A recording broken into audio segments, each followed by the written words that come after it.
Hello everyone, I am back again with another video. और आज की इस वीडियो में हम देखेंगे कि राणा सांगा की मृत्यु के बाद कैसे चीज़ें आगे बढ़ी और जब चित्तौड़ पे हमला हुआ तो कैसे वहाँ की रानियों ने वीरता दिखाते हुए दुश्मनों का सामना किया और अपने आत्मसम्मान की रक्षा करने के लिए जौहर किया।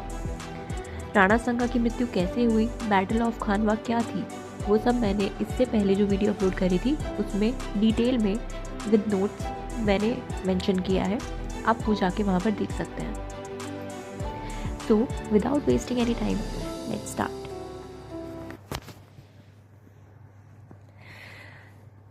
राणा सांगा के 4 बेटे थे, जिसमें से एक था भोजराज, जिसकी शादी मीराबाई से हुई।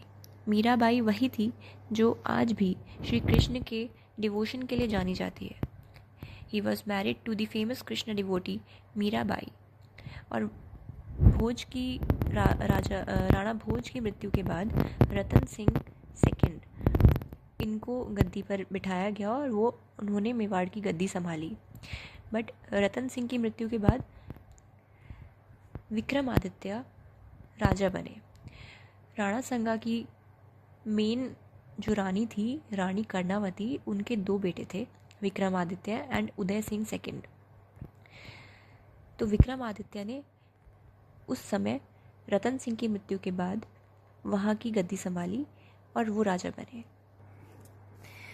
Vikramaditya was a weak ruler, short tempered and arrogant.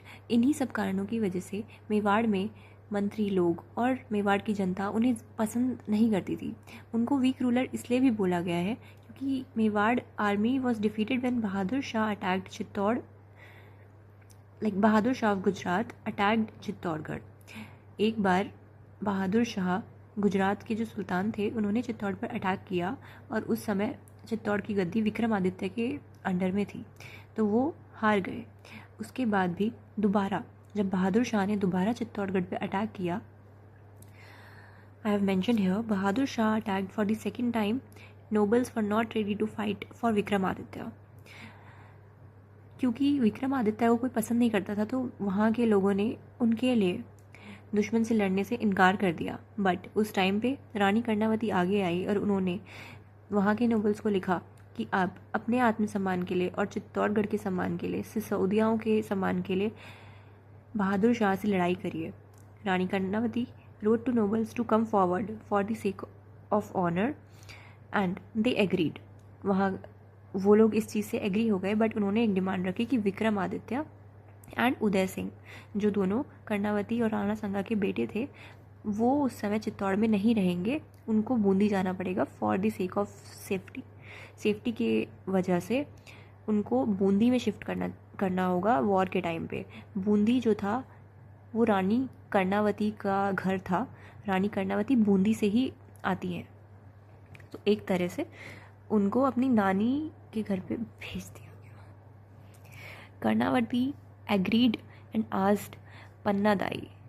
Pannadai का आप नाम ध्यान से देख लीजिए क्योंकि मेरी अगली वीडियो इन्हीं पर होगी, क्योंकि अगर पन्नादाई ना होती तो आज भारत का इतिहास कुछ और ही होता। सो कर्णावती एग्रीड एंड उन्होंने अपने दोनों बेटे विक्रमादित्य और उदय सिंह टू दोनों को बूंदी भेज दिया along with the maid Pannadai.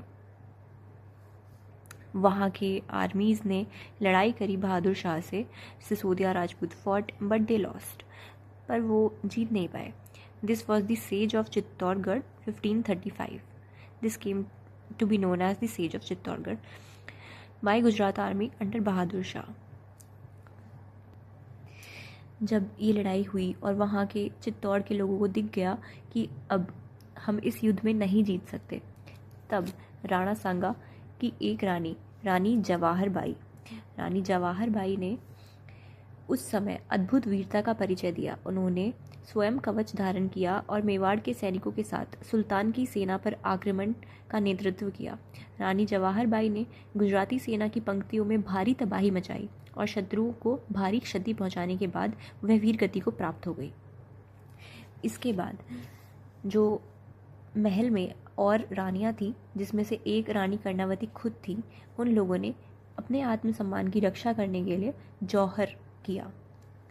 ये जौहर इतिहास के काफ़ी ऐसे जौहरों में से आता है जिसमें अनगिनत रानियों ने अपने आत्मसम्मान की रक्षा के लिए अग्नि के हवाले अपने आप को कर दिया। The male soldiers prepared for saka. Saka क्या है? साका राजपूती कल्चर में it is known for their code of honour. They would perform saka as a final desperate act of defense when trapped with no hope of victory or escape। ये सब चीज़ें हुई, लेकिन बहादुर शाह ज़्यादा दिनों तक चित्तौड़ को अपने कब्ज़े में नहीं रख सका। जब वो वहाँ से प्रस्थान किया तब सिसोदिया राजपूतों ने चित्तौड़ वापस अपने कब्ज़े में ले लिया। यह घटना मेवाड़ के इतिहास में त्याग, शौर्य और आत्मसम्मान का एक महान उदाहरण मानी जाती है। Even after the defeat, Vikramaditya physically abused और respected old noble at the court। क्योंकि उनको पहले से ही कोई पसंद नहीं करता था, उसके बाद भी, इतनी हार के बाद भी उनका ये नेचर नहीं चेंज हुआ और तब भी उन्होंने लोगों को बुरी तरह से ट्रीट करना कंटिन्यू रखा। इस वजह से उनको पैलेस में ही गिरफ्तार करना पड़ा और उनको जेल भेजा गया। इसके बाद बनवीर सिंह, जो कि राणा सांगा के भतीजे थे, उन्होंने जेल में ही विक्रमादित्य की हत्या कर दी और वो खुद थ्रोन पे बैठना चाहते थे, खुद वो गद्दी संभालना चाहते थे। तो लेकिन विक्रमादित्य के बाद एक और बाधा थी, जो थी विक्रमादित्य के छोटे भाई उदय सिंह। तो उन्होंने सोचा कि मैं दोनों लोगों को, विक्रमादित्य को वो मार चुके थे, तो फिर वो आगे बढ़े उदय सिंह को मारने के लिए। उन्होंने उदय सिंह को मारा, उन्हें ऐसा लगा, बट किसी के सेक्रीफाइस की वजह से उदय सिंह बच गए और उन्हें सेफली कुंभलगढ़ भेज दिया गया। ये चीज़ बनवीर सिंह को नहीं पता थी। उसको ये लगा था कि उसने विक्रमादित्य और उदय सिंह दोनों को मार दिया है, अब गद्दी का हकदार सिर्फ वो है। तो उस समय चित्तौड़ के लोगों को भी ये बात नहीं पता थी कि उदय सिंह बच गए हैं। तो उस समय पे बनवीर सिंह को वहाँ का राजा बनाया गया एंड वो वहाँ के राजा 1536 से 1540 तक थे। इसके आगे की स्टोरी कि उदय सिंह कैसे बचे, कैसे वो वहाँ से बच के निकल के एक सेफ जगह पे पहुँचे, मैं आपको अगली वीडियो में बताऊँगी। बने रहिए मेरे साथ। Thank you everyone.